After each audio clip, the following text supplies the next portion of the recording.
Welcome back students. आज हम अपनी एनसीईआरटी क्लास 9 की उर्दू टेक्स्ट बुक जान पहचान से सबक नंबर 5 एक देहाती लड़की का गीत पढ़ने वाले हैं, लेकिन उससे पहले जानेंगे शायर के बारे में। एक देहाती लड़की का गीत नज्म को लिखा है अख्तर शिरानी ने।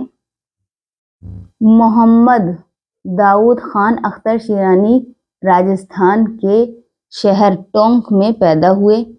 वो उर्दू के मशहूर मुहक्किक और अदीब हाफिज महमूद खान, मुहक्किक कहते हैं रिसर्चर, उर्दू के बहुत बड़े रिसर्चर, और अदीब यानी कि एक लिटरेरी पर्सन को उर्दू में अदीब कहा जाता है।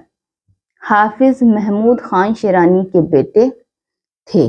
रियासत टोंक का माहौल निहायत इल्म परवर और ज़बान और अदब को फ़रोग देने वाला था। फ़रोग यानी कि प्रमोशन देने वाला था, प्रोत्साहन देने वाला था। अख्तर शिरानी की परवरिश इसी माहौल में हुई। उन्हें फितरत से बेपनाह लगाव था। कुदरती मनाजिर को उन्होंने खूबसूरती के साथ पेश किया है। अख्तर शिरानी को रोमानी शायर, रोमानी यानी कि आशिक मिजाज या जैसे इंग्लिश में बोलते हैं रोमांटिक पोएट कहा जाता है। उनकी शायरी में गीतों जैसी रवानी और नगमगी है। नज्म, गीत और सोनेट उनकी पसंदीदा असनाफ हैं। उनकी शायरी का कुल्लियात यानी कि कलेक्शन शाये हो चुका है। अख्तर शिरानी की नज़मों का दूसरा अहम मौजू हुब्बुल वतनी यानी कि देशभक्ति है।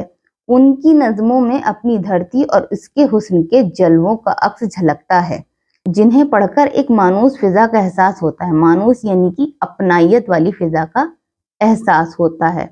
अख्तर शिरानी मकबूल और बाकमाल शायर थे। उनका इंतकाल ऐन जवानी में हुआ।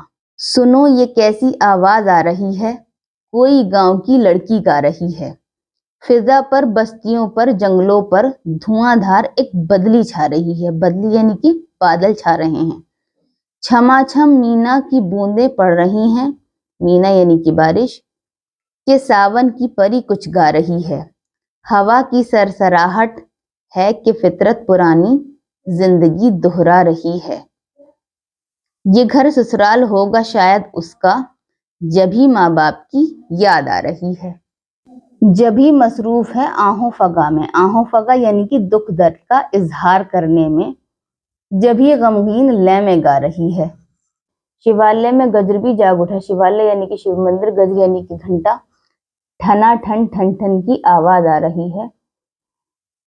कोई चिड़िया निकलकर घोंसले से घने जंगल में मंगल गा रही है। कोई बकरी कहीं करती है मैं, कोई बछिया कहीं चिल्ला रही है, मगर उन सब से बेपरवाह वो लड़की बराबर गीत गाए जा रही है।